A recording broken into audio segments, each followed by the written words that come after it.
কথা একটা মনে পড়ছে, এটা কি কইলি তা? আমি তো কোনো উচিত কথা কইতাম গিয়েও না, আমি তো একটা নর্মাল কথা কইয়া যা 15 বছর ধরে এই এলাকার যাইতাম পারি না। আমি গিয়া কথার কথা এমনি কইছি, যদি কেউ আপনারা যারা যারা হজেরতে আইছেন, হজেরতে আসার পরে যারা বউ নাই তারা বয়স হইল বিয়া কইরা লাগে। কারণ আমার দৃষ্টিতে জুয়ান বয়সে বউয়ের যে দূর দরকার, বুড়া বয়সের আরো বেশি দরকার। কারণ ফুতের বউয়ে আপনার ফেসাবের লুঙ্গি বদলাইলে এটা স্মরণ করবো, এবিটি জিয়েরও স্মরণ করবো, কিন্তু নিজের বউয়ের স্মরণ কে? ঠিক নিও। তার লাগে আমি যখন বুদ্ধি দিছি, আপনারা যারা বিশেষ করে বয়স হয়েছে অথবা হজেরতে আইছেন, ফইলা কারবার করাই নেবেন, আপনি একটা বিয়া করে লাইবেন। এই কথা কইছি পরে একবার দিয়ে উঠতে আসতে করে জায়গাইতেছে।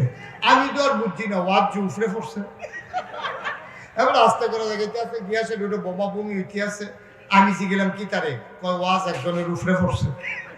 আমি কই তো কিতা কয়? কয় হ্যাঁ বেড়ায় কামড়ারে ধরছে, অবশ্যই এই হুজুরে এটা তোরা কইছ। আমি কইলাম আসলে এমনি কইছি, অক্কারে সত্য, আমি কেউ কথা শুনছিও না জানিও না। এবারে বিয়া করছে না, কিন্তু আমি কেমন কয় এবারে বিলে কয়দিন আগে হজের তাইয়া আবার বিয়া করছে, আমার ওয়াজ এবারে রুফে পড়ে গেছে। এবারে তখন ফলাফলের লোকে চিল্লা পাল্লা করতে আছে, আমি যে বিয়া করছি হুজুরে এটা জানলো কেমন।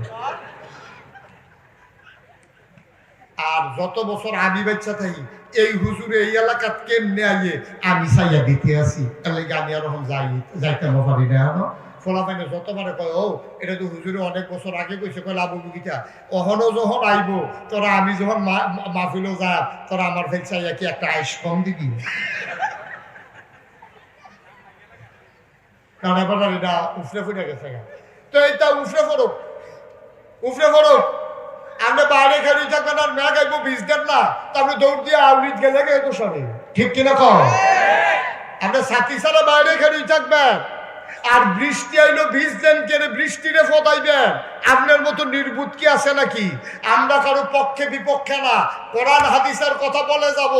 আপনি যদি কোরআন হাদিসের বাইরে থাকেন তাহলে লইয়া ছুটবো। ঠিক কিনা কম? আমরা আইয়া বললে তো সরে। ১,৫০০ বছর আগে আল্লাহ আপনার কম ডাক দিছে, ডাক দিয়া কইছে উদখুলু ফিস-সিলমি কাফা। আল্লাহ ডাক দিয়া কইছে, এই মুসলমান, এই বানসারা পরিত্যাগ করে আল্লাহ আপনি তো আসিয়া নকবিত্রাইয়া উদখুলু ফিস-সিলমি কাফা, তোমরা পরিপূর্ণভাবে ইসলামের ভিতরে আইয়া পড়ো। এরপরে তো কেউ আইয়া না, কেউ আইয়া না। আরেক তারা করে কি, বাইরে অর্ধেকটা ভিতরে অর্ধেকটা। জানাজার বেলা ইসলাম মানে, নামাজের বেলা ইসলাম মানে, ঈদের বেলা ইসলাম মানে, বুডের বেলা আর ইসলাম লাগে না। ঠিক কিনা? নামাজের বেলা দেখবেন এমন ইসলাম মানে, এবার আর জানাজা কাজা নাই, এলাকার ভিতরে জানাজার কাজা নাই, ফরজ নামাজের খবর নাই। অধিকাংশ আমি দেখেছি,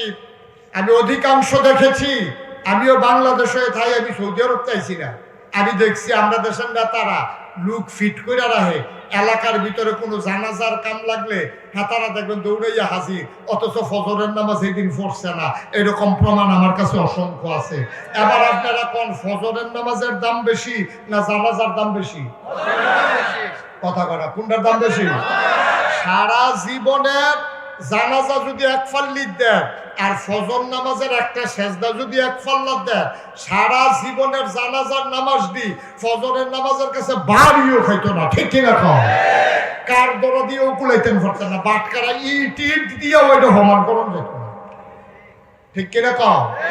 তাইলে আমার দেশের মানুষগুলো ফজরের নামাজের খবর নাই, জুহরের নামাজের খবর নাই, নেতা জানাজার নামাজের লেগে ভাগল, আসলে এটা সোয়াবের লেগা না, এটা বুডের লেগা। ঠিক কিনা কম? ঠিক কিনা কম? এটি কোনো আল্লাহর সোয়াবের আশায় নামাজ না। সোয়াবের আশায় যদি নামাজ পড়তো তাহলে এবার 5 ওয়াক্ত ফরজ নামাজ আগে পড়লই, ফাললে জানাজা পড়লই, না ফাললে নাই। ঠিক কিনা কম? আর আমরা তারা বুঝে না কোনটা দিয়া কোনটা, এটা আমরা তারা বুঝে না। নোয়াখাইলে হুজুর যে ওয়াজ করতে আইছে, হুজুর আইয়া ওয়াজ করতেছে, সিহুন কথা কয়, মানুষে কয় এই হুজুরের তো সব জানি না, হুজুরের সিহুন বুদ্ধি ভালো। তো হুজুর মাহফিলের ভিতরে একজনে জিজ্ঞাসা, হুজুর আপনি যেমনি জানাজা লইয়া ফরজ নামাজ লইয়া যেমনি ওয়াজ করতে আছে, আমরা কি আর লেগে জানাজা ফরম নাই? হুজুরে কাও আমি তো না করছি না, তো জানাজা পড়বেন, তবে জানাজা না পড়লে এত গুনাহ হইতো না। যদি সমাজের তরফে আপনি উদ্ধার হয়ে যাবেন, পড়লে সওয়াব পাইবেন। এই গ্রামের যদি 50 জনে পড়ে 5000 লোক থাকলে তারা আর গুনাহগার হইতো না। আর ফরজ নামাজ মায়ে পড়লে বাপের সারতো না, বাহে পড়লে মার সারতো না, ফুতে পড়লে আব্বাল সারতো না, জিয়ে পড়লে মার সারতো না, ফির সাহেবে পড়লে মুড়ি কত তারেক ফেল বেড়ে জিগিতে আছে কইও তো বিপদ পড়লাম। ওহন আমরা দেশে তো ফির সাহেবে পড়লে মুড়িদের নামাজ লাগে না, এরপরে ফির সাহেবে পড়লে না মুড়িদের লাগে না। আবার এইরকম আছে ফির সাহেবেরও লাগে না, মুড়িদেরও লাগে না। আসেনি রে ওয়াজ কি সব উঠে পড়তে আছে? তোরা কেডা কইছিল আমারে আনতি যেটা সারা বেলা ছুটে থাকবো করে নমুনা খারাপ। তো সেইটা আগে কইয়া লই, ওই জানাজারটা ফরজ এটা কই লইতাম আগে মার হাবা পাটা। তো হুজুরে যখন জিজ্ঞাসে কথা মনে আছে নিও যে হুজুর আপনি যেমনি জানাজার ফরজ বুঝাইতে আছে, তা আমরা কিন্তু জানাজা তার মানুষ হইতো না। তো হুজুর কাও আমি কি না করছিনি, তবে ফরজটা ঠিক রাখছেন, ফজর নামাজটা ফইরা জানাজা ফইরা, জুহরটা ফইরা জানাজা ফইরা, আমি তো না করছি না জানাজার লেগা। একবার ফালতু হুজুর আপনি জানাজাটা যেমনি হালকা মনে করতে আছে, এটা কি বেশি হালকা? মানে এটা মোটামুটি আছে, চলতে আছে। এবার হুজুরে জিজ্ঞাসা, হুজুর কয়টা এরকম মনে করেন নফল মুস্তাহাব, তারপরে এই যে ফরজে কাফায়া কইলেন, এটি কয়টা একখানো মিলাইলে আমরা ফরজের নামার একটা মিল করতাম ফারাম, এটা কুদুর বুঝাইয়া কইয়া যান। ফজরের নামাজ ছুটলেও হেডি দিয়ে যেন সমান সমান করতাম ফারি। সারা জীবন ওয়াজ করলাম, এইরকম প্রশ্ন তো আর ছিলাম না। ওই হিহুদের মতো হুকনাথ ফললে এইটা হয়, বিজাত ফললে এইটা হয়, আরেকটু উঠটা করে ফেহে বানিয়ে ফললে কি হয়? হুজুর তো এটা বলছে এইরকম, হুজুর আপনি যে কইলেন ফরজের অনেক দাম, তো সবজি মিলেও কি একটা ফরজ করতাম পারতাম না? হুজুরে কয় শুনেন, ভালো কথা মনে করছেন, আপনাদের এদিকে সুপারি গাছ আছে? কয় হ। কয় আছে তো। আচ্ছা এবার আপনারা আমি জিগাই নারিকেল গাছ আসেনি? কয় হ আছে।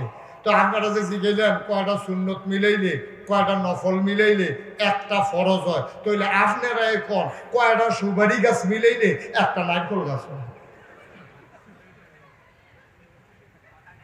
1 কোটি সুপারি গাছ মিলাইলে একটা নারিকেল গাছ যেমন বানানো যাবে না, সারা জীবনের নফল গুলা মিলাইলে একটা ফরজ বানানো যাবে না, যাবে না, যাবে না, ঠিক কিনা? যে ওলামাই কেরাম, আজকে আমি তাদের চেহারার ভিতরে যে দ্যুতি দেখেছি, নূর দেখেছি, তাদের চেহারার ভিতরে যে হাসি দেখেছি, তাদের ভিতরে আমি যে আনন্দ দেখেছি, আমার মনে হয়েছে 15 বছর পরে মনে হয় তারা প্রথম করে আবার নতুন করে বুক ভরে নিঃশ্বাস নিয়েছে। এজন্য আমি গর্বিত, আমি অভিভূত, আমি মুগ্ধ যে ওলামাই কেরাম এভাবে ছুটে ছুটে এসেছেন। আজকে মসজিদের মিম্বারগুলো মুক্ত হয়ে গেছে, কোরআনের আলোচনা বলবে কোন ইমামের জন্য আর কোনো চিন্তার দরকার নাই। আমরা দেখেছি গত 15 বছর ধরে কোরআনের কথা বলতে গিয়ে অনেক ওলামায়ে কেরামকে নাজেহাল হতে হয়েছে। তাদের মিম্বারগুলো ওই মসজিদের সভাপতি, সেক্রেটারি আর কমিটির কাছে তাদের ইমামতিটা যেন জিম্মি হয়েছিল। আজকে প্রাণ ভরে আমরা কথা বলবো, প্রাণ ভরে কথা শুনবো। আশা করি সেই কথাগুলোর মাঝে আমরা আমাদের হৃদয়ের খোরাক নিয়ে যাব ইনশাআল্লাহ। আল্লাহ যেন তৌফিক দান করে, সবাই করে আমিন। বন্ধুগণ, আল্লাহ তাবারক ওয়া তাআলা কোরআনুল কারীমে বলেছেন, লা ইন শাকারতুম লা আযীদান্নাকুম। দুনিয়ার মানুষ আমাদেরকে বলতেছেন, সবাই শুনতেছেন?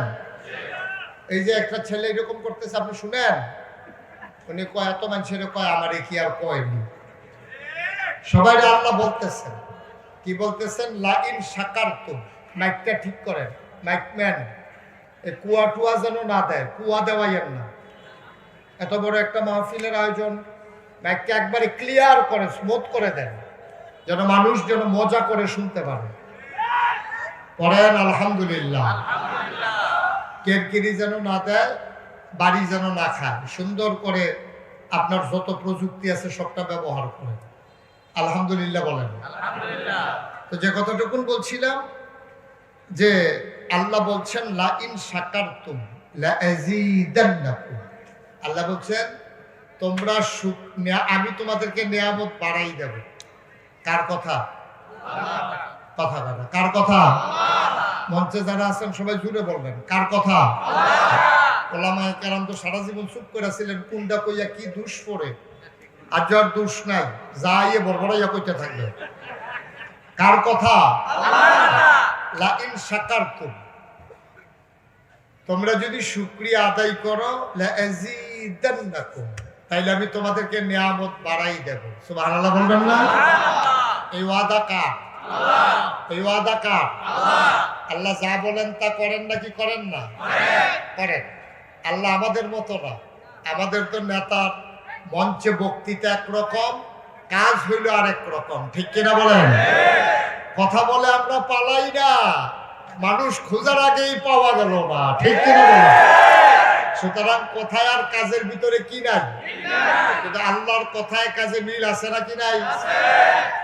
আল্লাহ তাবারক ওয়া তাআলা মানুষের খুশির জন্য বলেন না, তিনি তার ফান্ডামেন্টাল যে ডিসিশন এগুলো আল্লাহ জানিয়ে দেন। আল্লাহ বলে দিয়েছেন আমি নিয়ামত বাড়াই দেব, শর্ত হইল একটা, যদি তোমরা শুকরিয়া আদায় করো। সুবহানাল্লাহ বলবেন না? তাহলে শুকরিয়া আদায় করব কার? জুড়ে বলেন কার? শুকরিয়া আদায় করব কার? আমি দেখলাম আমার পরশু দিনও মাহফিল ছিল এক জায়গায় ইন্ডিয়ান বর্ডারে, 11 বছর পরে আমি সেই জায়গায় যেতে পেরেছি। বাকি 11টা বছর অনেকবার উদ্যোগ নেওয়া হয়েছে, কিছু মানুষের জন্য আমি সেখানে যেতে পারিনি। মানুষ আমাকে জড়িয়ে ধরে কেঁদেছে, তারা প্রাণ উজাড় করে, তারা একেবারে খুশি মনে এই গরমের দিনে, আজকেও জনসমুদ্রে পরিণত হয়ে গেছে। ওই দিনও দেখলাম তারা যে প্যান্ডেল করেছে, আমি যাওয়ার আগে এই প্যান্ডেল শেষ। শেষ কি মানে ভেঙে গেছে, মানে পুরো ভরাট হয়ে গেছে আর কি। তা আমি যাওয়ার পরে যা কারবার হয়েছে, কয়েকজনে দেখছি লটকুনি খেয়ে রয়েছে বাসের ভিতরে দৌড়িয়া দেওয়া। আমি কইছি ভাই এত টেনশন করার দরকার নাই, ওয়াজ শেষ হইলে আমি কতক্ষণ দাঁড়ায়, আপনারা কতক্ষণ চাইয়া থাকবেন, তারপরে অত টেনশনের দরকার নেই। আমিন কম। সেই কথাটুকু বলছিলাম, আজকে যারা মনে করেন আপনার বিরুদ্ধে কথা যাচ্ছে, তাইলে এটার জন্য কোনো আলেম দায়ী না, এটার জন্য কোনো ইমাম দায়ী না। যিনি মনে করেন আমার বিরুদ্ধে কথা বলছে, আপনি আপনার নেতা নেত্রীকে জিজ্ঞেস করেন যে এই রকম কোরআন হাদিসের পক্ষে কথা বললে আপনাদের বিরুদ্ধে যায় কেন, তাদেরকে জিজ্ঞেস করেন। কোরআন হাদিসের পক্ষে কথা বললে যাদের বিরুদ্ধে যায়, যারা চিৎকার করে জানিয়ে দিত আমরা কি মুসলমান না, আজকে এই 90% লোক মুসলমানের দেশে এমন আকামি করছে বাজারে পর্যন্ত যাওয়ার সুযোগ নাই, ঠিক কিনা? কাজগুলো করছেন কেন? কাজগুলো না করলে কেউ তো করে তারাই দেওয়া লাগে নাই, ইচ্ছা কইরাই। ভাই আপনি দৌড় দিচ্ছেন কি রে? কম দুঃখে দৌড়ি, ফাইলে কি আর আমার এমনি ছাড়বো? আপনার দুঃখে আপনি দৌড়েন, হুজুরের দোষ কি? আপনি দৌড়াইতে কেউ কয় নাই, দৌড়ানো দেয় নাই। আপনারা 15 বছর দৌড়ানির উপরে রাখছেন, এই দৌড়ানির উপরে তারা ছিল, আর আপনারা যারা দৌড়াইছেন এখন না, এটা কি আমাদের দোষ? এটা কি ওলামায়ে কেরামের দোষ? আপনারা মঞ্চে উঠার আগেই স্লিপ ধরাই দিতেন, হুজুর রাজনীতির কোনো ওয়াজ নাই। আমি বলি কোটা আলোচনাটাই হচ্ছে রাজনীতি, ঠিক কি না? ওটা কোরআনটাই হচ্ছে রাজনীতি। এতদিন আমরা বলতে পারি নাই, বলতে দেওয়া হয় নাই, তারপরও আমরা থামি নাই, ঠিক কি না? আমার ওয়াজের যারা শ্রোতা তারা জানেন আমি কখনোই কোনো রেস্ট্রিকশন দিয়ে কথা বলি না। আমি আমার মতো করে কথা বলি, যার মন চায় শুনবে, যার মন না চায় চলে যাবে। আমি আপনার খুশির জন্য আল্লাহর কাছে আসামি হইতে পারবো সহজে। আপনি খুশি হবেন না বেজার হবেন, এত আমার কিছু আসে যায় না। 800 কোটি মানুষ এই পৃথিবীতে এখন আছে, 250 কোটি মুসলমান আছে। সবাইরে খুশি করার মতো ক্ষমতা আমার নাই, সবাইরে খুশি করার মতো আমার নাই। আমি এক জায়গায় গিয়ে দেখছি আল্লাহরে গালাগালি করতে আছে, আল্লাহ আল্লাহ আল্লাহরে গালাগালি করতেছে। আর আমি তো নাগেশের বিশ্বাস মুস্তাক ফৈজিয়া না, আমার যে সবাই পক্ষে থাকবে এটা আমি আশাও করি না। আর যেই দিন দেখবো সবাই আমার পক্ষে, এটা কিয়ামতের লক্ষণ, এটা মোটেও কোনো সুবিধার লক্ষণ। ঠিক কিনা বলেন? স্বাভাবিক। আল্লাহরেও গালাগালি করে মানুষ সুবিধা না হইলে। ধান সিদ্ধ করছে, রোদ উঠে না, খালি বৃষ্টি বেরিয়েছে, কি ফোতানটা আল্লাহরে ফোতাইছে, আল্লাহ দেখে না হনো আছে। একটা ওয়াজে সবাই খুশি হবেন, বাচ্চাদেরকে তো চুপ করাই দেন ওই দিক দিয়ে। একটা ওয়াজে সবাই খুশি হবেন এটা আশা করা যায় না। আমরা শুরু করি ইনশাআল্লাহ। ওয়া মা তাওফীকি ইল্লাল্লাহ। সবাই পড়েন আলহামদুলিল্লাহ। তাহলে শুকরিয়া আদায় করলাম কার? আল্লাহ। পড়ব কার? আল্লাহ। পরে যাব কার? আল্লাহ। লস না লাভ? প্রমাণ আছে নাকি নাই? আমরা প্রমাণ পেয়ে গেলাম, লা ইন শাকারতুম লা আযীদান্নাকুম। আল্লাহর শুকরিয়া আদায় করলে আল্লাহ নিয়ামত বাড়াই দেন। আল্লাহ যে আমাদেরকে মুক্ত আকাশ আর প্রাণ ভরে নিঃশ্বাস নেওয়ার সুযোগ করে দিলেন, এটাকে আমরা বেড়াগিরি না শুকরিয়া? কার? আবার পড়েন আলহামদুলিল্লাহ, আবার পড়েন আলহামদুলিল্লাহ। 15 বছর ধরে যেই জগদ্দল পাথরটা আমাদেরকে চাপা দিয়ে রেখেছিল, পাথরটা এখন সরে গেছে। তাইলে আমরা কি করব? কি বলবো? সবাই পড়েন, কি বলবো? পড়েন আলহামদুলিল্লাহ। বন্ধুগণ, যুগে যুগে এমনই হয়। আল্লাহ তাবারক ওয়া তাআলা কোরআনুল কারীমে মাত্র 500 আয়াত, কয়শো কথা বলেন, কয়শো? 500 আয়াত রাখছেন হুকুমের আয়াত। নামাজ, রোজা, ইবাদত, বন্দেগী, সুদ, ঘুষ, মদ, চুরি, চামারি, জিনা, ব্যভিচার, এই রকম ব্যাপারে মাত্র 500 আয়াত আছে। কয়শো? এগুলা বলে আহকামুল কোরআন। এই 500 আয়াতকে বলে আহকামুল কোরআন, মানে কোরআনের বিধি বিধান সমূহ। তাইলে কোরআন শরীফ মোট আয়াত আছে 6666, চইলা গেল 500, আর বাকি রইল এইগুলা। মারহাবা বলবেন না? 500 গেলে 6166, এই আয়াতগুলা বাকি রইল। আচ্ছা, এইগুলাতে কি আছে? নামাজের কথা, হজের কথা, রোজার কথা, জিকির আজকারের কথা, পর্দা পুশিদার কথা, সম্পদ বন্টনের কথা, চুরি চামারির কথা, ডাকাতির কথা, লুণ্ঠন, মানুষের সম্পদ লুণ্ঠন করার কথা, জোর করে ক্ষমতা দখল করার কথা, ক্ষমতায় যারা যাবে তাদের পরিণতির কথা, সব মিলিয়ে জিলিয়ে আছে 500। তাইলে 6166। বাকি আয়াতে কি আছে? বাকি আয়াতে আছে শিক্ষা।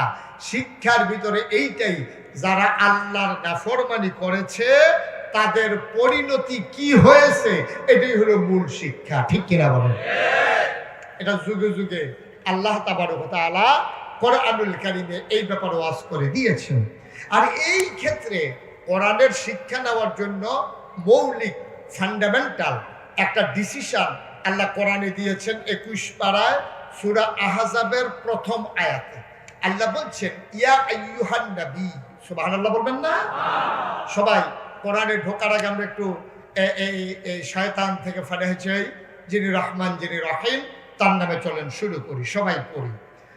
আউযু বিল্লাহি মিনাশ শাইতানির রাজিম। বিসমিল্লাহির রাহমানির রাহিম। ইয়া আইয়ুহান নাবিয়্যু তাকিল্লাহ ওয়া লা তুতি'ল কাফিরিনা ওয়াল মুনাফিকিন। 21 পারায় প্রথম সূরা, সূরার নাম সূরা আহজাব, 73টা আয়াত, 9টা রুকু। আল্লাহ তাবারক ওয়া তাআলা কত সুন্দর করে ওয়াজ করে দিলেন, ইয়া আইয়ুহান নবী, হে নবী, আত্তাকিল্লাহ, আপনি ভয় পাবেন শুধুমাত্র, কেবলমাত্র, একমাত্র আমার আল্লাহকে। বলেন সুবহানাল্লাহ। আল্লাহ তাবারক ওয়া তাআলা আপনার মেনশন করলেন নবীকে, টার্গেট করলেন নবীকে, ডাক দিলেন, এই ইয়া আইয়ুহান নবী, হে নবী। মুফাসসিরিনে কেরাম, মুহাদ্দিসিনে কেরাম, মুফতিয়ানে আহজাব, উলামায়ে কেরাম সবাই মিলে একমত হয়ে গেল, যদিও এখানে নবীজিরে ডাক দিছে, এই ডাকের ভিতরে বানসারামপুর আকানগর মাদ্রাসার প্রাঙ্গণে যারা আইছে, এই ডাকের ভিতরে তারাও পড়ছে। সুবহানাল্লাহ বলবেন না? তা আমরারে ডাক দিতেছে, এই বানসারামপুরের মানুষ, আল্লাহ ডাক দিতে আছে। সুবহানাল্লাহ বলবেন না? তাহলে আপনারা ডাক দিলে আপনি কি অমনোযোগী না মনোযোগী? ডাক দিছে কে? স্বয়ং আল্লাহ। সুতরাং এখন আপনি আর এদিক সেদিক তাকানোর কোনো সুযোগ নেই। এতক্ষণ তাকাইছেন, আমি ডাক দিছি, এই ছেলে, এই মোবাইল বন্ধ করো। আপনি ভাই মোবাইল বন্ধ করো, ইউটিউবে হাজার হাজার ওয়াজ আছে, আপনি এইটা চাইয়া থাকবেন না আমারে চাইবেন? হ্যাঁ, এটা বন্ধ করে দিয়ে খেয়াল করে শোনেন। আল্লাহ তাবারক ওয়া তাআলা এখন ডাক দিছে। এখন কিন্তু মুশতাক ফয়েজ আপনাদেরকে ডাকতেছেন, বলছে ইয়া আইয়ুহান নবী, যদিও সম্বোধন করছে নবীরে, আর সকল ওলামায়ে কিরাম ইজমা হয়ে গেছে নবীরে যে ডাক দিছে, এখানে শুধু নবী উদ্দেশ্য না, এই প্যান্ডেলে যারা আমরা আছি, কিয়ামত পর্যন্ত যত মানুষ আসবে, যুগে যুগে যারাই আসবে, যারাই কোরআনের কাছে যাবে অথবা না যাবে, সবার জন্য আল্লাহর ডাক হচ্ছে, এই শুনো। তারপরে বলছি, জি আল্লাহ বলেন। আল্লাহ তাআলা, তোমরা ভয় পাবা শুধুমাত্র, কেবলমাত্র, একমাত্র আমার আল্লাহকে। সুবহানাল্লাহ বলবেন না? তাহলে আমরা ভয় পাবো কারে? আল্লাহকে। যারা দাঁড়াই আছেন তারা আর বলার দরকার নাই, আমরা ভয় পাবো কারে? আল্লাহকে। আল্লাহ বলছেন, হে নবী, আপনি ভয় পাবেন আল্লাহকে। তাইলে এখন প্রশ্ন হলো, নবী কি আল্লাহরে ভয় পায় না? নবী তো নিজেই কোরআনের ধারক বাহক, তিনি হচ্ছেন শারা, তিনি শরীয়ত প্রণেতা, তিনি হচ্ছে উসওয়াতুন হাসানা, তিনি হচ্ছেন মডেল, তিনি হচ্ছেন আইডল, তিনি হচ্ছেন আইকন, তিনি হচ্ছেন আমাদের জন্য আদর্শ। পৃথিবীতে আমার দেশের ছেলেরা মেয়েরা যারই ফ্যাশন মনে করুক, যাকে আইডল মনে করুক, তারা মনে করে ইন্ডিয়ান যারা নায়ক নায়িকা, ব্রাজিলের যারা খেলোয়াড়, আর্জেন্টিনার যারা খেলোয়াড়, তারা চুল কাটে কেমনে? হাতে এই মোবাইলের ভিতরে হাতার চুল কাটার ছবি লইয়া সেলুনে গিয়ে উঠছে। সেলুনের হাতে কবে এটা কিটা কয়, এইটার মতো চুল কাটবা, এখান দিয়ে 2টা র্যাক দিবা। কয় কতক্ষণ আগে এটার তো মাত্র 2টা র্যাকে না, তো তারে আবার জিগাইছে হাতে ফার বানিয়ে রহ, হুদা 2টা, কতক্ষণ আগে তার 6টা র্যাক দিয়ে দিছিল। রেখের লাগে আমার কাছে আইবেন, আমি রেখে পাবো 6 র্যাক দিয়ে দিছি, আর আপনি 2 রেখে না। এখন মনে হইতেছে ব্রাজিলের রোনাল্ডো, ব্রাজিলের প্লেয়াররা, খেলোয়াড়রা হয়ে গেছে আমাদের ছেলেদের কাছে আইডল, তারা হয়ে গেছে আমাদের কাছে আদর্শ। আমার মেয়েরা ওই ইংলিশ আর কি বলে ভারতের চ্যানেলগুলো ঘুরে ঘুরে ফ্যাশন শোগুলো দেখে দেখে ওরা নায়িকারা কোন ধরনের জামা পরে, কোন ধরনের ফ্যাশন করে, এটা আমার দেশের মেয়েদের কাছে ফ্যাশনের জিনিস হয়ে গেছে। অথচ কোন মুমিন মুসলমান, তার এত বড় একজন ফ্যাশনেবল মানুষ, এত বড় একজন আদর্শ, যিনি নবী মুহাম্মদুর রাসূলুল্লাহ সাল্লাল্লাহু আলাইহি ওয়াসাল্লাম, কেমন আদর্শ তিনি। আপনি কি কিছু বুঝছেন? আপনি হাইটা গেলে আপনার লগে বিড়ির গন্ধ পাওয়া যায় আধা ঘন্টা, রাস্তার একটা আপনার কাছে মাছিও যায় না বিড়ির গন্ধ, আধা ঘন্টা আপনি হাইটা গেলে। আমি মানে মাঝে মাঝে যে কত কারবার ঘরে, একবার একা আমার দেখে দৌড়ে আসসালামু আলাইকুম দাঁড়াইয়া 10 হাত দূরে দাঁড়াই রয়েছে, আমি এদিকে আসেন, এবার আইয়া না, এবার কাছে আইয়া, একটু দূরের থেকে কি ওর কথা, কেমন আছেন, কাছে আইয়া, এবার আইয়া না, লগের বেড়ায় কর ডাক্কা লাভ নাই, আইতো না। আমি সমস্যাকে আমি ডাকতে আসি, এবার আইতো না, এবার আমার এদিকে দৌড় দিয়ে আইলো, এবার অহলাইতো নাকি রে হুজুর বিড়ি টেন নাইছে এখন আপনি তো গন্ধ খাইয়া লাগবে এর লেগে এবার 10 হাত দূরে দাঁড়াই রইছে। আর আমার নবী যেই নবীজি রাস্তা দিয়ে হেঁটে গেলে মনে করেন আপনারা আকানগর গ্রাম দিয়ে হাইটা গেছে, 1 মাস পরে এক সাহাবা আসছে, আইসা দোকানদারে জিজ্ঞেস করে ভাই এই রাস্তা দিয়ে কি নবীজি হাইটা গেছে? সুবহানাল্লাহ বলবেন না? কি বুঝলেন আপনি? কি বুঝলেন আপনি? 1 মাস পরে নবীজি হাইটা গেছে 1 মাস আগে, আর 1 মাস পরে এই রাস্তা দিয়ে নবীর এক সাহাবা হাঁটতে আসছে। হাইটা আসা পাশের লোকদেরকে জিজ্ঞাসা ভাই এই আপনারা হলো কি নবীজি আইছিল? কই কি রে কেমনে বুঝলেন? কই নবী কি করবেন? হ্যাঁ ঠিক আছে ওকে ওকে। তা আমি সাহাবা জিজ্ঞেস করছে দোকানদার এই এলাকার মানুষ জিজ্ঞেস করেছে যে কেন আপনি জিজ্ঞেস করেন কেন নবী আসছে কিনা? তখন সাহাবা মুস্কি হেসে দিয়ে কয় যে আইছিল তো 1 মাস আগে। সুবহানাল্লাহ বলবেন না? ওই মহল্লার মানুষ আগন্তুক মানুষটার কাছে জানতে চায় আপনি কেমন করে বুঝলেন, কেন জিজ্ঞেস করলেন, কেন আপনি জানতে চাইলেন এই রাস্তা দিয়ে নবী এসেছে কিনা, কি এমন প্রমাণ তিনি রেখে গেলেন? সাহাবা চোখের পানি ছেড়ে দিয়ে কয় এই 1 মাস আগে আমার নবী হেঁটে গেছেন, আর আজকে 1 মাস পরে আমি আসার পরে নবীর গায়ের জান্নাতি গন্ধ পাইতেছি।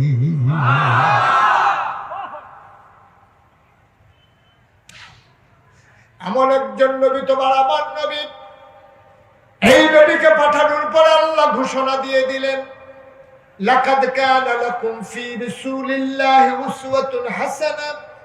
এই নবী হইলেন তোমাদের জন্য মডেল, তিনি হইলেন আদর্শ, তিনি হইলেন নমুনা।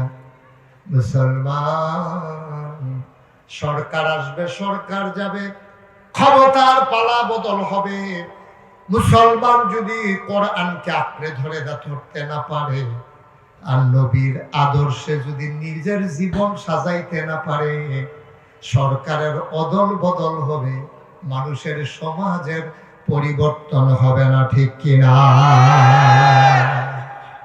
আগে একতারা চান্দা তুলতো বাস স্ট্যান্ড, ওখানে আরেকতারা তুলবো, এর দূরে অসুবিধা কি?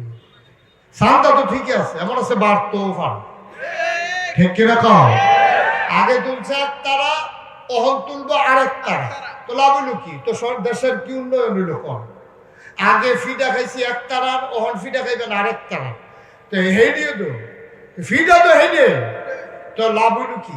লাভ হবে তখনই আজকের মাহফিল এমন একটা সময় আপনারা দিয়েছেন, এটা একটা লাভের মাহফিল, এটা একটা দিক নির্দেশনার মাহফিল, এটা আজকে জীবনকে পাল্টে দেওয়ার মাহফিল।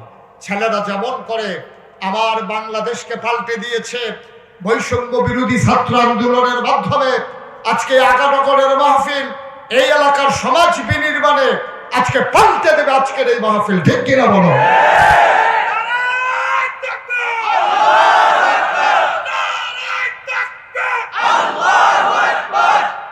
তাইলেই হবে মাহফিলের সার্থকতা। নাগেশ্বর হুজুরে আইছে, সব লোক সাইটে আইছে, এবার আগে দেখতাম ভিতরে, অহন বাইরে, এইটা চাইয়া কোনো লাভ হইত না। আসল কাজ হলো ওই আল্লাহ তাবারক ওয়া তাআলা যে নবীজিরে কইছে ইয়া আইয়ুহান নবী আত্তাকিল্লাহ, পুলিশ না, র‍্যাব না, গোয়েন্দা না, দলীয় ক্যাডার না, আইন প্রশাসন না, দদক না, আমরা ভয় পাবো শুধুমাত্র কেবলমাত্র একমাত্র আমার আল্লাহকে। ঠিক কিনা বলো? এর বাইরে আর কোনো ভয় নেই। বাঁচবেন কয় বছর?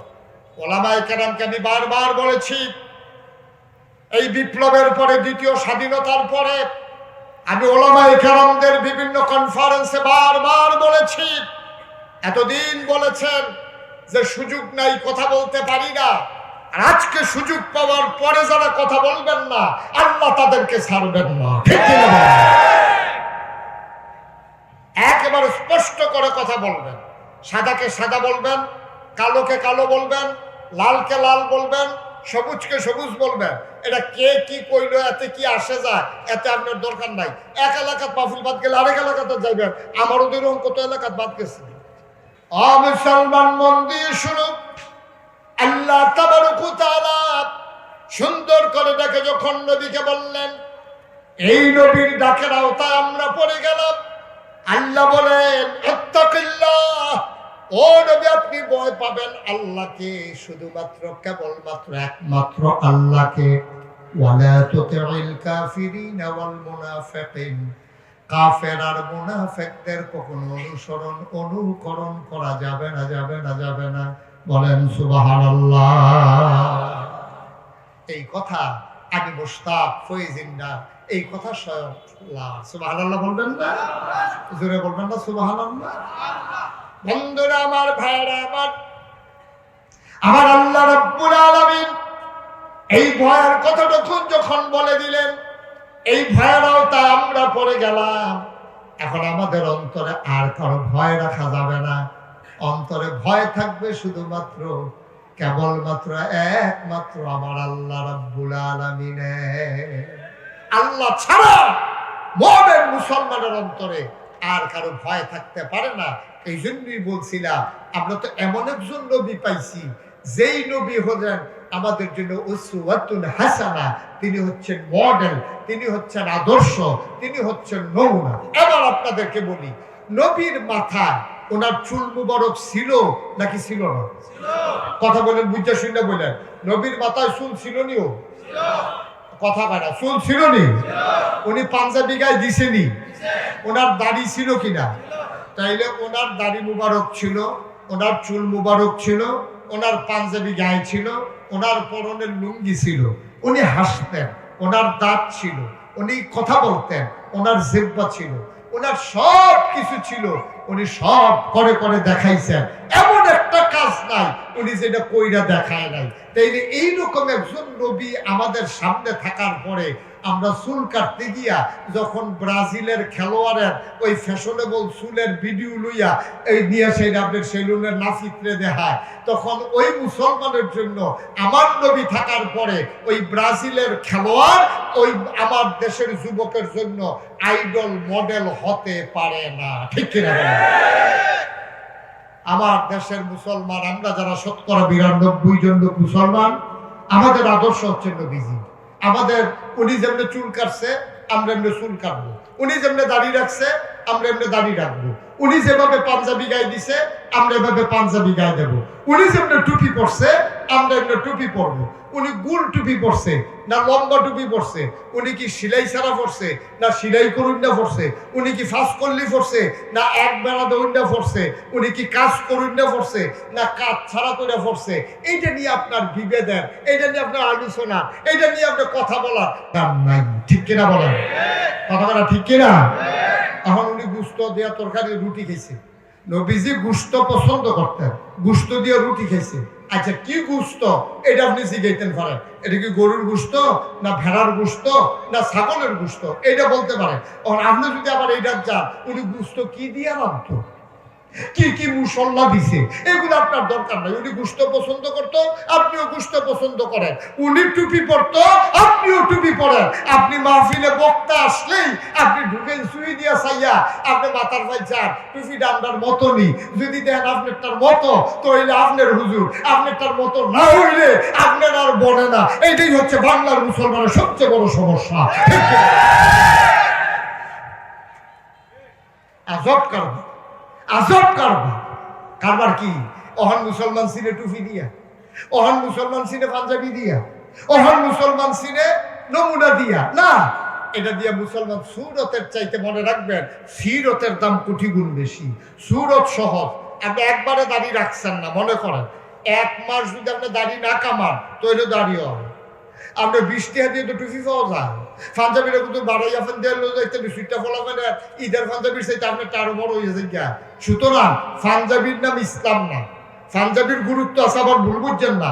পাঞ্জাবি শুধু পাঞ্জাবির নাম ইসলাম না, শুধু টুপির নাম ইসলাম না, শুধু আপনার নমুনা একটা ধরনের এটার নাম ইসলাম না। এই নমুনার যেমন ইসলামের দাম আছে, এর চাইতে বেশি দাম হইল ওই ইসলামের চরিত্র নিজের জীবনে ধারণ করা। ঠিক কিনা বলেন? আপনি কাঠটুপি কিরকম এটা বিচারতেন পারেন। আর যখন অন্যায় হবে ওই অন্যায়ের বিরুদ্ধে ঝাঁপিয়ে পড়া যে ফরজ, আপনি সুন্দর টুপির জন্য ওই বিভেদ সৃষ্টি করতে গিয়া যার উপর জুলুম হচ্ছে, আপনি আলেম হয়ে ওই আলেমের পক্ষে কথা বলতে পারেন না, আপনার আলেম বাদ গেছে। ঠিক কিনা বলুন?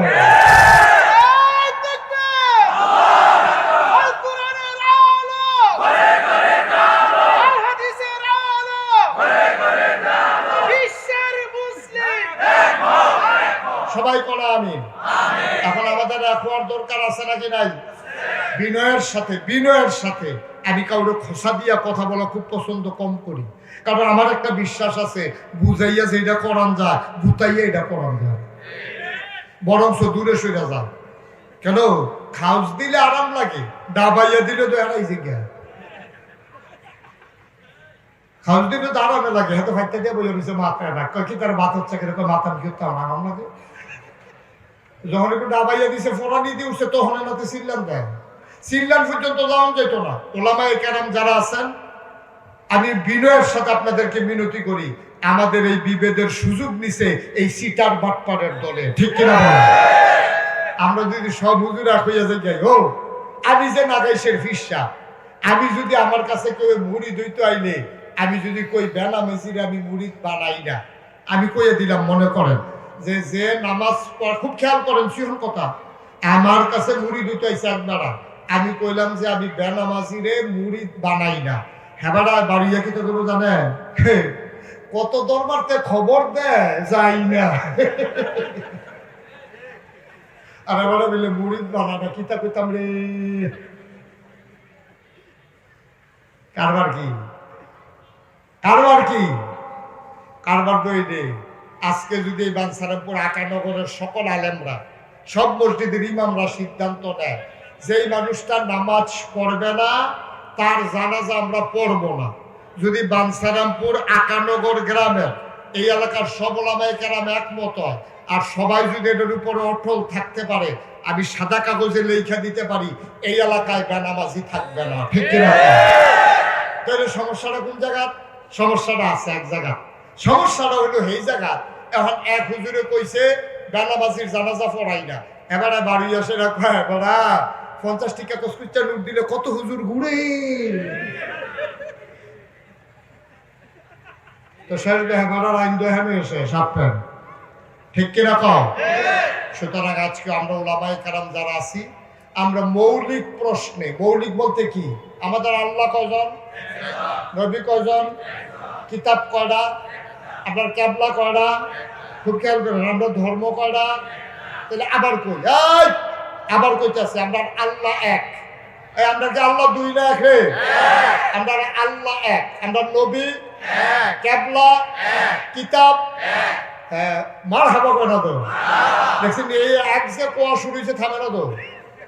আমরা আল্লাহ এক, নবী এক, কিতাব এক, ক্যাবলা এক, দিন এক, সবই দিয়ে আমরা ফেরেশতা কখনো সব এক, আল্লাহ এক, নবী এক, কিতাব এক, ক্যাবলা এক, কাবা এক। তারপরও আজকে বাংলার মুসলমান আমরা ইসলামের জন্য ভালোবাসি না, আমরা ইসলামকে নিজেদের কামাই রোজগারের ব্যবস্থা বানাই ফেলছি। ঠিক আমরা এক হইতাম পারছি না। আর কিছু কিছু বাটফার সিটারের দলে আমরা আবার ব্যবহার করে আরো সহজ করে করতে আসছি। কঠিন কোনো ওয়াজের দরকার নেই।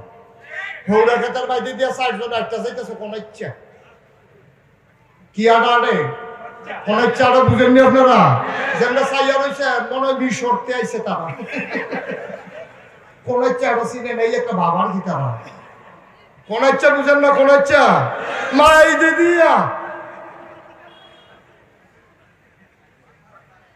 সরিষা খেত কি খেত, ফুল দি ফুটটা তখন হলুদ হয়ে রয়েছে, ডগারি নরম নরম, ওখানে দানা করছে না, খালি ফুল দি ফুটছে। এর ভিতরে 4 বেড়া, কয় বেড়া? ফাতারে 4 জনে কান্দ ধরে এবারের গন্ধ আমি এবারে আবার হেবারার গন্ধ, হেবারে আবার হেবারার গন্ধ, 4 জনের না ফাতারে এক হাউস খেত লইয়া আইটা যাইতে আছে। কি খেত না? সরিষা ক্ষেতের যখন ফুলটা ফুটে গাছের ডগাটা এটা কি নরম না শক্ত না নরম? ফাড়া দিলে কি এটা আস্তা থাকে না ভাঙা দিকা? কয়জনে আটতে আছে? ফিসে ফিসে না ফাতারে?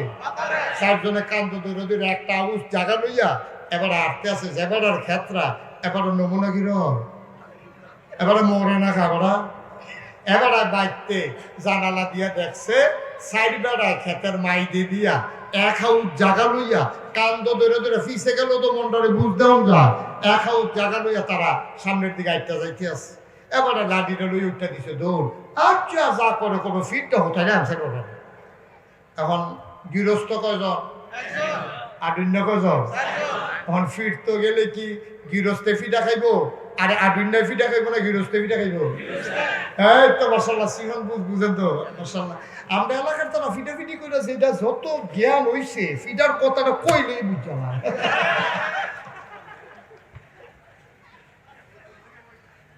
কয়জন না গৃহস্থ কয়জন? পড়া লাঠি লিয়ে দৌড় দিছে পরে এবার বউ আসিল আবার চেয়ারম্যানের জি ওই গৃহস্থের বউ হইলো চেয়ারম্যানের মাইয়া তো তাই তো জন্মের আগে দেখছে তার আব্বাই কিতা করে খালি যে হ্যানের ফেস হ্যান হ্যানের কুটি হ্যান কেমনি কিতা সাইজ করার লোক ব্যাপারে কি যদি বালা পারে না তো তাই তো হ্যাবেডার জি এই বেডিয়ে করছে কিন্তু যখন দেখছে এবার একলা দৌড় দিছে বেডিয়ে দৌড় দিয়া সেরকম আপনি কই যা ওইখানে রাজ্য শেষ নাই 60 জনের লোক আপনি একজনে পারবেন বল বুদ্ধি আছে কানে কানে কিতা জানি কইয়া দিছে হাতে হাসতে হাসতে এতক্ষণ গেছে একটা ওখানে হাসতে হাসতে খেতের লাইনও গেছে গিয়া দেখে 4 জনে আটটাতে মাইক খেতে গেছে ডাকি যাও 4 জনের দিকে আসেন আইসে পরে হাসি দিয়া কইতেছে কি সৌভাগ্য আমার কি কফাল কার খেতে দিয়া কেনা দেখি যেমন তেমন কফাল এটা লোক আইনটা পারা যায় না হঠাৎ আর আপনারা ধাওয়াত ছাড়া আটকে আছেন কফাল কফাল আল্লাহ দিছে রে মেহমান এমনি আইয়ে রে তো ভাই আগে 4 জন আমার ক্ষেতের উপরে দিয়ে হাঁটছেন আমি বড়ই ভাগ্যবান যে আমার এই জমিনের উপর আপনাদের কদম মুবারক পড়ছে আমি বহুত খুশি কি হৌড়া দিয়ে গীতা করা আপনারা মতো লোকের যে কদম পড়ছে কামলাগলে আরো ফারাইবেন কামলাগলে গড়াইবেন কোনো সমস্যা নাই সাইডে আসে কাছে নিয়ে আসে না তো ভাই আমি তো আসলে আপনার 4 জনের একজন রেও চিনি না আপনারা কেডাই নি তো হাতে কয় চিনছেন না তারে চিনবেন কেমনে আমরা তো শুধু সংখ্যায় ক হ্যাঁ তো হইলো খ্রিস্টান ও আচ্ছা এটা কয় এটা হইলো ইহুদি ও মাশাআল্লাহ এটা কি কয় হিন্দু আর এটা কয় মুসলমান তো ধুম ধইরা কতক্ষণ চুপ করে থেকে কইতেছে ঠিকই আছে আপনারা 3 জন আমার খেতে দিয়ে আটতেন পারবেন মুসলমান হিন্দু খ্রিস্টান কে রে মুসলমান তো আমার ভাইয়ে এবার আপনার আমার খেতে দিয়ে আটবো নইলে হৌড়া ফাতা দিয়ে চুল বানাইয়া খাইবো অসুবিধা কি এটা কোনো সমস্যা না এটা পারবো এবার মুসলমান হিসাবে আমার ক্ষেতের বাইরে দিয়ে আটতে পারবো এই কথা কইয়া সেটা মুসলমানরা আত রয়ে লাইছে আপনি হিন্দু না কয় হ তো আমরা হিন্দু মুসলমান ভাই ভাই আপনার কাছে নাই করলো আমরা খাই আমরা কাছে নাই করলো আপনারা খান এটা তো আমরা মিল করে চলন লাগবো না তো আপনি আটতেন না আমার ক্ষেত্রে আমি আবার আপনার ক্ষেত্রে দিয়ে আটান না এটা কোনো সমস্যা না তো হিন্দুও আইসে আত মুসলমানও আইসে খ্রিস্টান কেন না খ্রিস্টান কেন তা আমিও না হ্যাঁ খ্রিস্টানও অর্থ পারবো নবীজি কইছে আহালে কিতাবদের ভিতরে সবচেয়ে বেশি খাতির হইব মুসলমানের খ্রিস্টানরার লগে ইহুদি কেন তা আমিও না আরে নবীজি কইছে যেহানো ফাইবা কুবাইলি দেখো ইহুদি বুঝাল যে ফিটা ভারী পড়তো না যেটা করবো এটাও তুললা দিব ইহুদি বুঝালে যে আচ্ছা খবর আছে তারে দইরা ইচ্ছা মতো হাতারা 3 জনের রং সাইতে আছে আর গৃহস্থে তার কন্যাইতে আছে ইহুদির কন্যাইতে তেও যখন আর কানে মাসি লাগে না কুতুর ধরেনছেন লাইল ডাত নেই হেতারা বেড়ে ধরাইয়া লাইল নিয়া তা নাহের কাছে আঙুল দিয়া চাইছে চলে না শ্বাস চলে না এবার একজন শেষ আছে না শেষ কতক্ষণ আছে না শেষ এখন আর রয়েছে কয়জন এবার গিয়া সেটা কেটেছে ভাই ইহুদি তো শুনলে না কিতা করছে আর কিতা করলাম এটা তো দেখলে নেই হিন্দু মুসলমান আমরা ভাই ভাই কিন্তু একটা খ্রিস্টান হইয়া আপনারা সারা বাংলাদেশে আছেন কয়জন খ্রিস্টান হইয়া মুসলমানের খেতে বাজিয়ে দিয়ে আনে না তোরা কোন জায়গাটা দিছে এগুলো দইরা আবার খ্রিস্টানের কত সুবিধা পাইছে কত ভ্রমণ করে পাইছে এখন ইহুদিও শেষ, খ্রিস্টান লোক না কজন গেছে কা কজন, আবার হিন্দু নারী গিয়া ধরছে রে তোর আর জ্বালায় আমরা বড় অশান্তিতে আছি। সরাইল বেড়াই যত রান্নারে যেই ফেসো হলে কথা তো আরেকটা বাইরে গেছে গা সরাইল যে কইয়ালে কথাটা কি কইয়ালি তার ঘটনা তো শুনছেন না। সরাই খালি মূর্তি ভেঙ্গেলা কালি করে আগুন ধরাই দেয়। বছর আগে হয়েছে পেপার পত্রিকাতে আছে এই এলাকার মামলা হয়েছে না সে মুসলমানের বিরুদ্ধে। আমার কিছু মুরিদ আছে সরাইল এলাকা, তারা রেসি গেলাম ও এত বছর ধরে তোমরা এই একখানো মুসলমান হিন্দু থাও, আর যে তোমরা গিয়ে হিন্দুরা কালীঘর ভাঙ্গো কি হত্যা, তোমরা গিয়ে মূর্তি ভাঙ্গো কি হত্যা। হুজুর ঘটনা ধরা পড়ছে তো। কি ঘটনা ধরা পড়ছে? এটা ভাঙ্গে কেনা, এটা তো আমরাও চিন্তা। আমরা বিপদ হলে গেছে পুলিশ ঘুরা বিচারে আমরা ঘরে ঘুমাইতাম পারি না, এই চিন্তা আমরা ওই কালীঘরের উপরে আমরা সুইটটা বইয়া রয়েছি কেডায় ভাঙ্গে চাইতো কুস্তেঙ্গি দিয়ে বইয়া রয়েছি দড়ি মড়ি লইয়া। রাতের যখন 12টা বাজে দেখি যে একটা আস্তে আস্তে আস্তে আস্তে কালীঘরের দিকে আইতে আছে, আইয়া সেটা মেজবাতিটা বাড়ি দিয়া তে যখন আগুন ধরাইতে গেছে ফলে গেলাম তার কান্দের উঠে আম গাছে একটা কান্দের উঠতে ফইরা ফইরে সে তার আলগা দিয়ে ধরে আনাই না। আরেকটারে কোনো প্রস্তাব টিপ দে, প্রস্তাব টিপ সে হারা চিনি না। আমরা কই কিতারেতে কইতে আইসে কইটা রাইছি গেলাম কিতারে তুই কইতে ইয়া হলো এই মূর্তি ভাঙতে আস, কালীঘর আগুন লাগাইতে আস। এই তার লুঙ্গি কর, লুঙ্গি খুললে চাইয়া দেখি মুসলমানই করাইছে না।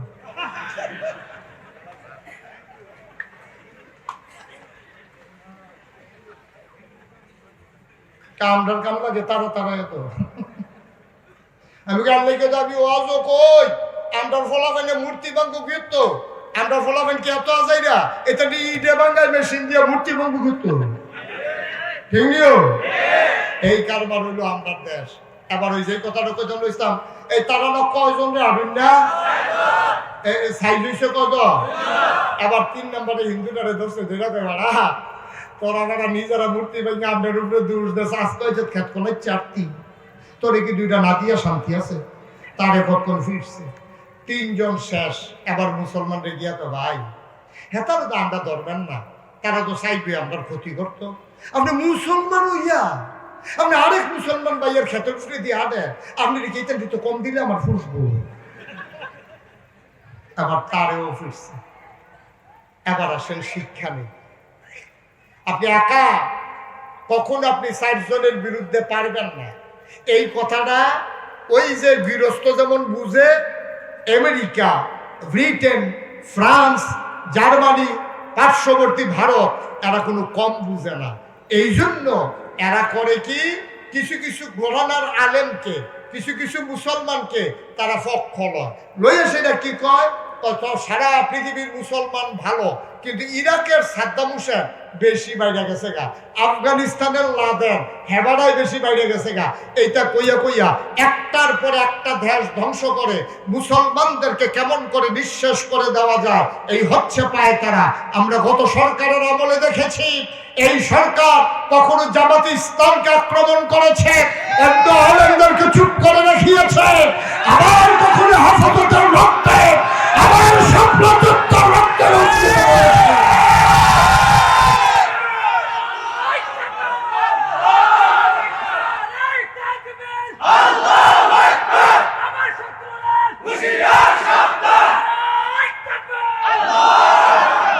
তাকবীর ঠিক আছে, অহনো বুঝ হইছে না। বুঝ হইল তারা বুদ্ধি করে দেখছে জামাতরে সাইজ করালা, জামাতরে রাজাকার কইয়া পাকিস্তানের দালাল কইয়া ফইলা জামাতরে সাইজ করতেছে। এরপরে তো হেফাজত একটি বেশি বেড়ে গেছে গা, কোথায় না ওই হেতে ওই গৃহস্থের মতো একজন একজন করে ধরতে আছে। আর আমরা বোকার মতো আমরা মনে করি জামাত ধরছে, আমরা হেফাজতের তারারে তো ধরছে না। হেফাজতের তারারে যখন ধরছে তারা কয় সুন্নির তারা কয় এটি কৌমিটিরে ধরছে, আমরা যারা সুন্নি আমরারও তো ধরছে না। কিন্তু কারবার হইল গৃহস্থে যে একজন একজন করে কমাইয়া আনতেছে, এই ব্যাকলের এইয়া হলো না। ঠিক কিনা?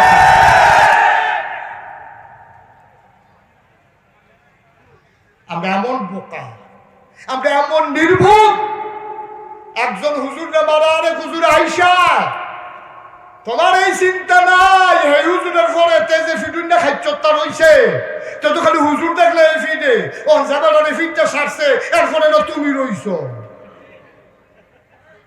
এই আহলটাও দাম রান্না, ঠিক কিনা কম? কষ্ট হইতেছে বোধহয় না?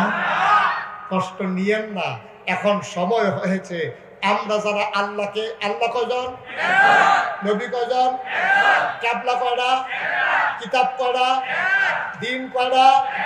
আমাদের আল্লাহ এক, আমাদের নবী এক, আমাদের কিবলা এক, আমাদের কাবা এক, আমাদের দ্বীন ইসলাম এক। সুতরাং বাংলাদেশে যেই ঘরানার আলেম হবে, যেখানে একজন মুসলমান থাকবে, সবাই মিলে আজকে থেকে, আমরা আজকে থেকে ঘোষণা দিলাম, আমরা সবাই মিলে এক। ঠিক আছে কিনা? আমরা আজকে থেকে সবাই এক। আমরা সবাই কি? আমরা সবাই কি? আমাদের যেহেতু আল্লাহ এক, আমাদের যেহেতু নবী এক, আমাদের যেহেতু কিবলা এক, আমাদের যেহেতু কাবা এক, আমাদের যেহেতু কোরআন এক, আমাদের যেহেতু দ্বীন ইসলাম এক। কেউ কওমি মাদ্রাসায় পড়বে, কেউ আলিয়া মাদ্রাসায় পড়বে, কেউ হেফাজতের হবে, কেউ জামাতের হবে, কেউ চরমুনের পীর সাহেবের মুরিদ হবে। যারা আল্লাহর জমিনে আল্লাহর আইন চায়, সময় এসেছে আজকে সবাই মিলে এক পতাকা তুলে ঐক্যবদ্ধ হতে হবে। ঠিক কিনা?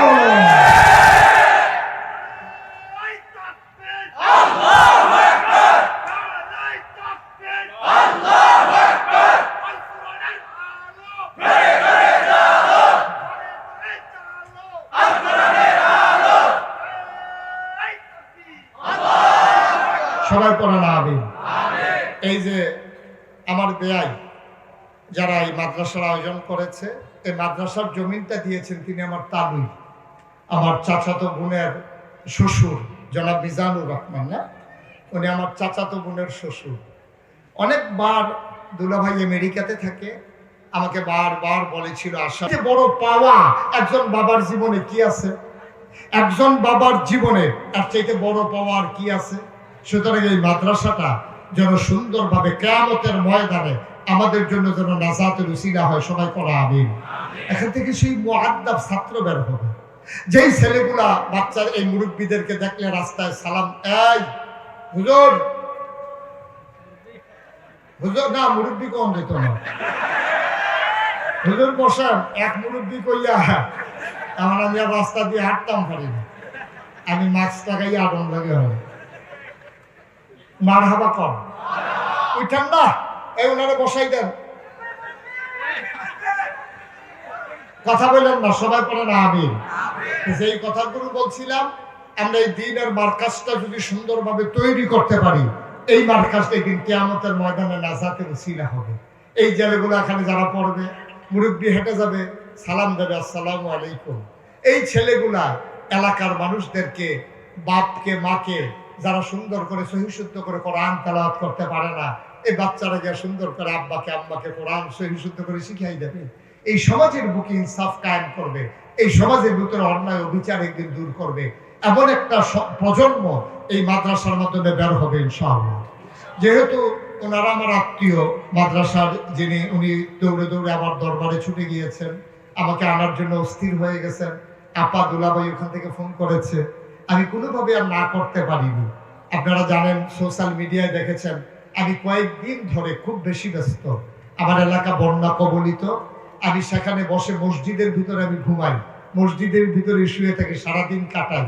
ওই বন্যার লেগিয়া খিচুড়ি টিচুড়ি হাতে দুগলা খাই না হইলে নাই।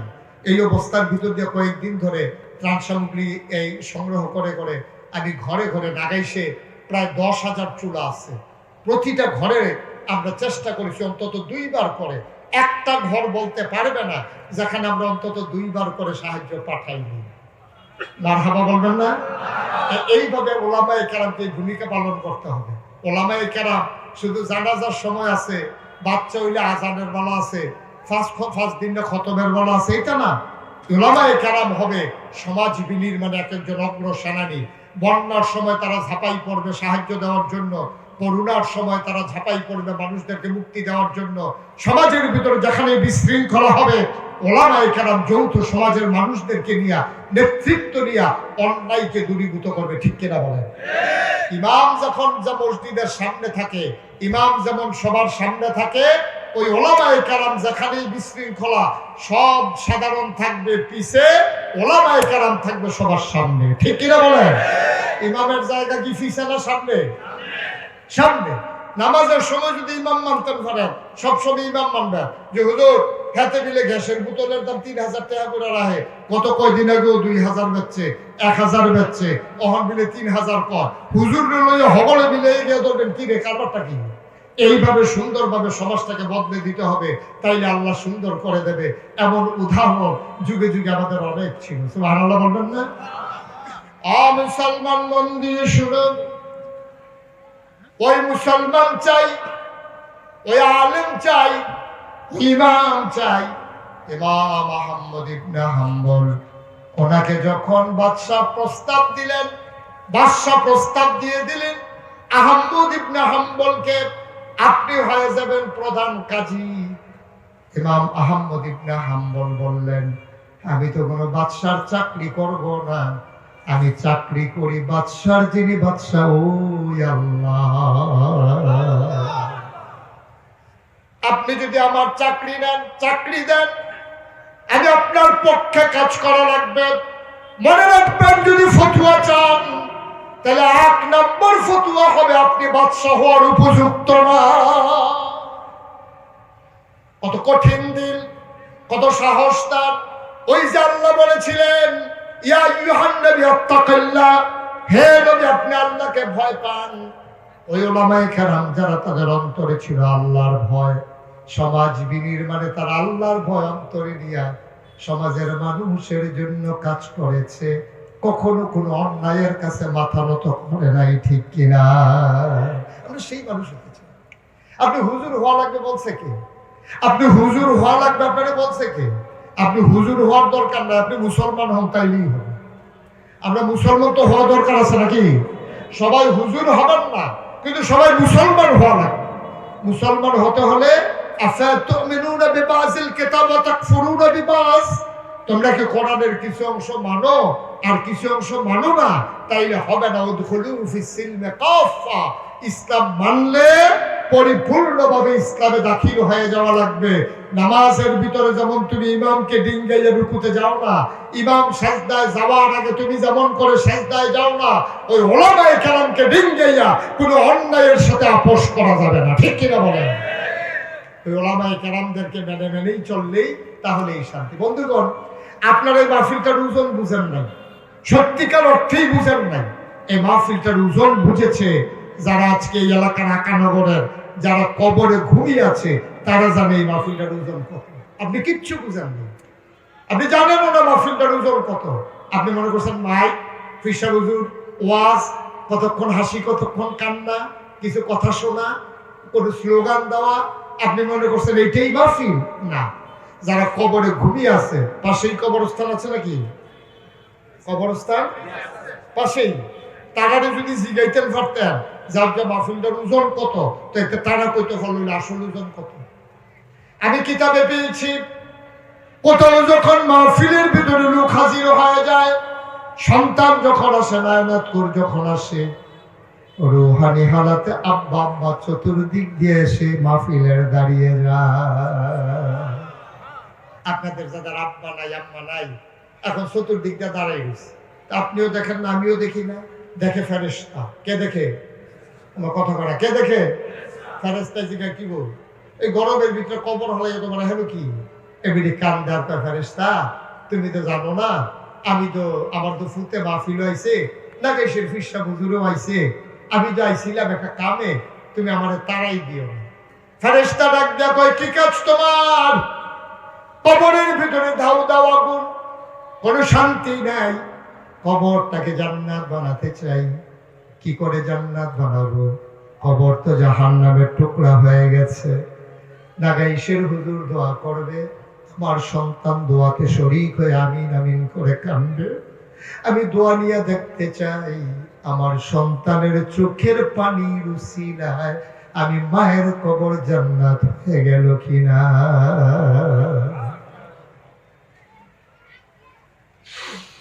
আকানগরের মুসলমান, ওই মা যারা কবরে শুয়াইছ, ওই বাবা যারা কবরে শুয়াইছ, তুমি দেখো না, আমি দেখি না, মা বাবা মাহফিলের চতুর্পাশ দিয়া দাঁড়ায় অপেক্ষা করে কখন সন্তান দোয়া করে দেবে, কবরে জান্নাত হয়ে গেল কিনা গিয়া খবরে খোঁজ খবর নেবে। মুসলমান, ওয়াজ শুনেছ, কথা শুনেছ, প্রচন্ড গরমের মাঝে বসেছি, একটা লোক উঠে যাও নাই। মিনতি আমার একটা আবদার, আমরা দোয়া না করে একজন মুসলমান বাড়িতে যাব না ইনশাআল্লাহ। সবাই রাজি আছেন ইনশাআল্লাহ? এই যে তেজে যাইতে আছে, হাতে কি ইনশাআল্লাহ কই যাইতে আছে? এক বসেন সবাই, আমিন কর। আমরা এখনই দোয়া করে দেব। দোয়া করে আব্বার জন্য দোয়ার দরকার আছে নাকি নাই? আমি অনেক মাহফিলে বলি, আপনি যে দোয়া না করে চলে যান, আপনি যাওয়ার আগে দিয়া কাগজ কলম থাকলে একটা লাইন লিখতে যান। আপনি সাদা কাগজটা হাতে নিয়ে লেখেন যে আপনি যে দোয়া না করে চলে গেলেন, আপনার আব্বা আম্মার জন্যই তো দোয়া করতেন। আপনি যে আপনার আব্বা আম্মার জন্য দোয়া না করে চলে গেলেন, এবার আপনি সাদা কাগজে লেখেন আপনি যেদিন মরে যাবেন, আপনার ছেলে যেদিন মাহফিলে আসবে, সেই দিন সেই বাচ্চাটাও আপনার জন্য দোয়া না করেই সে চলে যাবে। ঠিক কিনা বলেন? কারণ আপনি শিখেন নাই তো, আপনি আপনার আব্বার লেগে দোয়া করছেন না, আপনার লেগে আপনার ফুটে দোয়া করবেন আশা করেন কেমনে? কেমনে আশা করেন? সবাই মিলে আমরা দোয়া করে তারপরে যাবো। একজন লোক উঠেন না, আমরা দোয়া করে যাব। সবাই কোনো আমিন। আব্বা যার নাই, আম্মা যার নাই, আজকে রাতের বেলা যদি আম্মা একটা চিৎকার দেয়, পেটের ব্যথা আর সইতে পারি না, আপনি ডাক্তারের কাছে নেওয়ার জন্য স্থির হয়ে যাবেন, পাগল হয়ে যাবেন। যত লক্ষ টাকা লাগুক আপনি অপারেশন করে নেবেন। আপনি দুনিয়ার কষ্টকে এত ভয় পান, আপনার আম্মা আপনার আব্বা কবরে কেমনে আছে আপনি একদিন বাবার কবরের পাশে গিয়া ডাক দিয়া জিজ্ঞেস করেন নাই? আমি মুশতাক ফয়েজি, আমার আব্বা নাই। 85 সালে আমার আব্বা মারা গেছেন। আমার আব্বা ডাকার বয়স তখনও শেষ হয়ে যায় নাই। আমি ছোট মানুষ, বাপ কারে কয় ভালো করে বুঝিও নাই। এখন যখন ছোট ছোট বাচ্চারা দোয়া চায়, বাবার জন্য যখন মুসাফির হাত বাড়িয়ে দেয়, আমার বাবার চেহারা পুরাপুরি আমি মনেও করতে পারি না। আমার বাবার চেহারাটা মনে রায় না, আমি ভাসিয়ে নিতে চাই। মুসলমান, আমার আব্বা নাই, আমার মন চায় আহারে আব্বা যদি থাকতো। কত বুড়া বুড়া মানুষেরও তো আব্বা আছে, আমার তো আব্বা নাই। আমি 11 বছর বয়সে আব্বা হারিয়েছি। আমার মন চায় যদি আব্বা বলে একটা ডাক দিতে পারতাম। ও আকানগরের মানুষ, আমার যেমন মন চায়, যার বাপ নাই তোমারও তো মন চায়। মাঝে মাঝে মাঝ রাতে আমি কবরস্থানের পাশে গিয়া বসি, আমি আব্বার কবরের কাছে গিয়া বসে আব্বার লোকে গুনগুন করে কথা কই। আমি আব্বারে জিজ্ঞেস করি, আব্বা ও আব্বা, বাংলাদেশে তো এখন প্রচন্ড গরম, কবরের ভিতরে গরম আছে নাকি জান্নাতের ঠান্ডা ঢুকে গেছে? আমি কত কথা আব্বার লোকে কই, আমি কত কথা কই। আমি আব্বারে ডাকি, আমার আব্বা একটা কথার জবাবও আমারে দেয় না।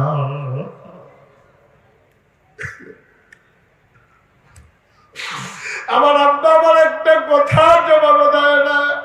আমি কাঁদতে কাঁদতে রুমে যাই, আমি ঘুমাইতে পারি না। ও আকানগরের মুসলমান, আমার আব্বা যারা কবরে শোয়াইছো, আমার আম্মা যারা কবরে শোয়াইছো, চলো সবাই মিলে একটা আব্বা আব্বার কবরটার জান্নাত বানিয়ে দেই। সবাই মিলে আব্বার জন্য আম্মার জন্য 2টা ফোঁটা চোখের পানি ছেড়ে দেই। সবাই মিলে একটু দোয়া করে দেই, আব্বার কবর আম্মার কবর যেন জান্নাতের টুকরা হয়ে যায়। সবাই মিলে দোয়া করে দিই, রব্বির রহমহুমা কামা রব্বায়ানি সগীরা। দোয়ার দরকার আছে নাকি নাই? একটা লোক লাভ দিয়া দাঁড়াবো, হুজুর দোয়া করে দেন, হুজুর দোয়া করে দেন।